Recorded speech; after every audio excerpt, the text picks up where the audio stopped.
Oh, Cameron. I don't know where this show always manages to find people like Cameron who are just so on the slow side.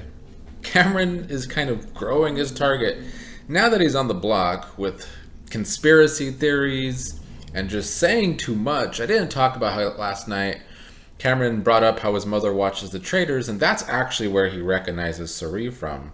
So, well, Izzy was the one to bring up the right show, that it was The Traitors. Cameron thought it was something else. Cameron continues to confuse all of the competition reality shows together.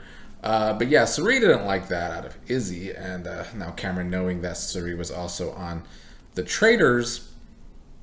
And then now it seems like Cameron thinks he is playing the game on ABC called Claim to Fame, which is kind of like Big Brother, and it has better TV episodes than Big Brother, where people related to celebrities play against each other and try and guess who each other is.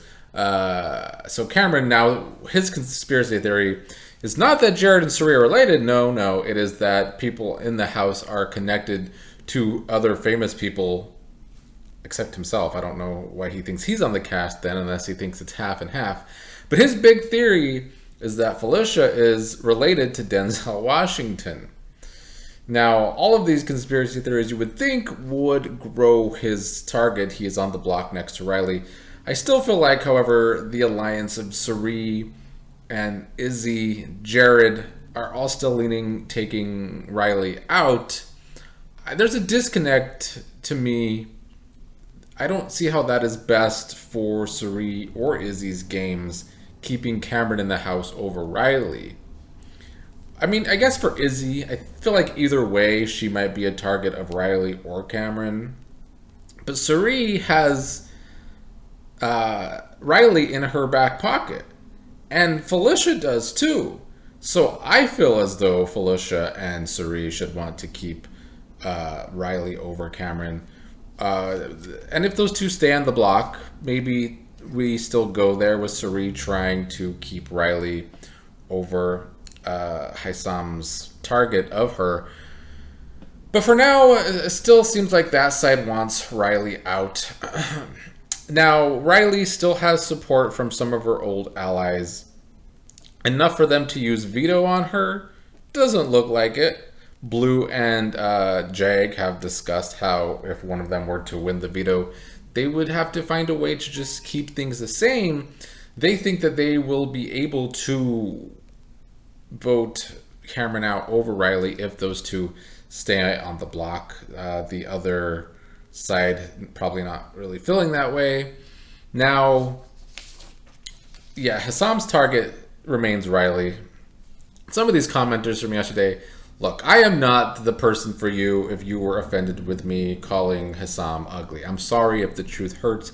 There's plenty of cookie cutter Big Brother people on YouTube. Plenty of them. They all placate to the stands that, you know, they get the stand support by placating to every person's stands or a couple's stands or whatever.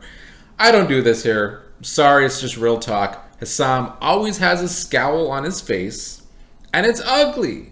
It's very ugly that he's always scowling at people at all times. And you add that with his HGH-induced forehead, and he truly does look like a caveman. I'm sorry. He does. Like, the thing about Hassam, and I said this in one of the comments, asking about how or why Hassam may have lied about hearing Luke's N-word drop. And I think it was, let's see these comments real quick. Dwayne Dog's Day Out talking about it, wondering why Hassam did that. He says that he thinks Hassam lied about not hearing Luke because he didn't want to get caught up in Michael and Brittany type situation from last season. My theory, and I said this in the comments, is that Hassam likes to just seem so evolved. And Hassam is one of the main people in the older person alliance that makes me not like the older person alliance, because there's this air of we deserve respect and we're so much smarter than these people and we're so much more evolved than these people. And Hassam is one of the main ones.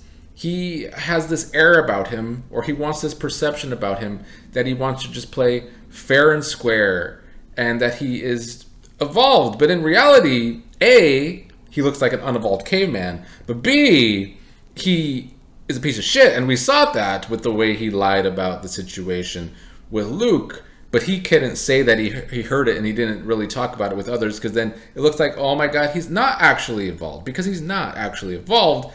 It's the facade that he's putting on to these people. So that is the reason why he probably, that's my theory anyway, of why he lied that he didn't hear what Luke said, because it would blow up his whole facade that he's been pushing in his talks. Actions always speak louder than words, but this is a house that talks a lot and takes words at face value a little too much for my liking. Now, with the veto, the draw was, well, of course, Hassam, the HOH, Cameron Riley, the two nominees, and then it's America, Blue, and Matt. It seems like it's very Riley heavy. Like they should save Riley if they win. If either of these people win the veto. I don't know if America would, though. I feel like she might give up on that big alliance. I mean, she was at the very bottom of it anyway.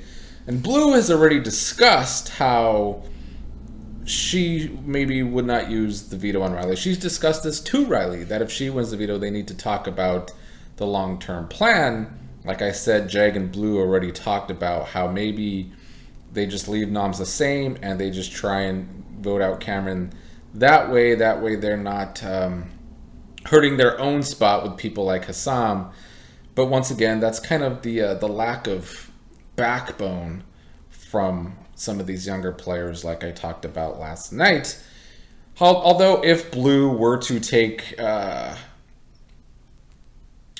Riley off, will Hassam think that maybe he should put up Jag? He wouldn't, because he's already talked about personal backgrounds. So I mean, to me, it's just them lacking a backbone, wanting the house to actually be split. It's why we're not going to ever have a real split house this season, because the younger players play scared.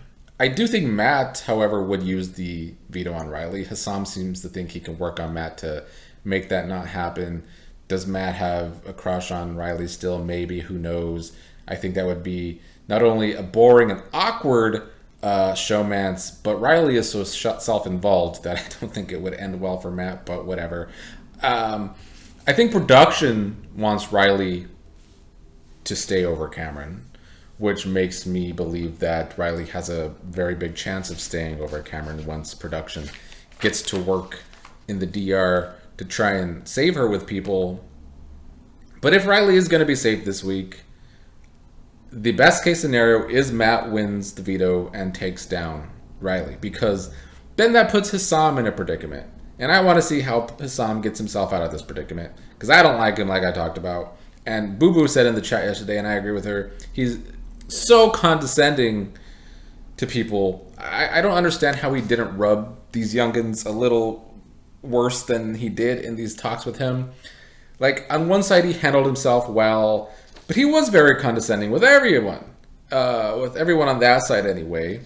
And you would think that would make them dislike him more, but that doesn't seem to be the case. I mean, he was already one of their bigger targets.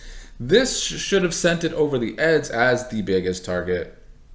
And I don't know if it did that for everyone on the younger side. But yeah, so Matt taking down Riley is the big predicament for Hassam, because his backup plan was to put up Matt. So then Hassam has to decide he wouldn't do Blue. They talk about the LGBTQ connection. It wouldn't be Jag. They talk about the backgrounds that they have race-wise. So then he is in a predicament of who? Is it Corey? I don't know. He has a problem on his hands in that regard if Matt takes off Riley. Lastly, let's just talk a little bit about the Jared playing the middle. I still both think his social game is great and terrible. Like, he's great at making connections. He's been playing the middle, and he's been doing a decent job of playing the middle. I think if these people were not so slow, they would pick up on the fact that he's just playing all sides. Like, I think the reason Corey doesn't pick up on it more is because Corey's has the idea to attempt to do the same. and maybe he thinks that I think Corey just thinks that him and Jared are the closest people, or at least Jared is the closest person to him.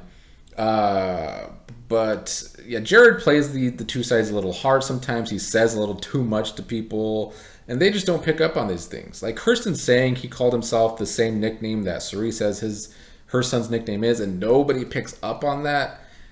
How? How are these people so slow? And instead, Cameron is talking about Felicia being related to Denzel Washington. Oh my God, it's a facepalm all around. But yeah, the Jared and Blue connection, I hope that does become a showman's, because I think then that puts Jared in a harder spot to play both sides. Is he going to keep things Blue tells him from his mother? Is he going to keep things Cerie tells him from Blue? I think that puts him in a very interesting spot. I think Jared is attracted to Blue, and I hope Blue plays that up and plays Jared, because I haven't really talked about it enough that the connection between Cerie and Jared in this house is quite the advantage over people. It's a good thing that somebody in the house like Izzy knows this. But will Izzy ever... I don't think Izzy will ever get off the Cerie train. Izzy might get off the Jared train at some point, and I hope she does. But I hope Blue can play Jared and make that house dynamic, and the dynamic between Jared and Cerie possibly coming out into the open, or Jared starting to tell Cerie less and less where Blue is concerned. Give me some soap opera drama or something. Because overall, the cast still hasn't given me enough. Outside of Izzy, like I said last night, I could use a little more something. Because on a game level, it ain't hitting either.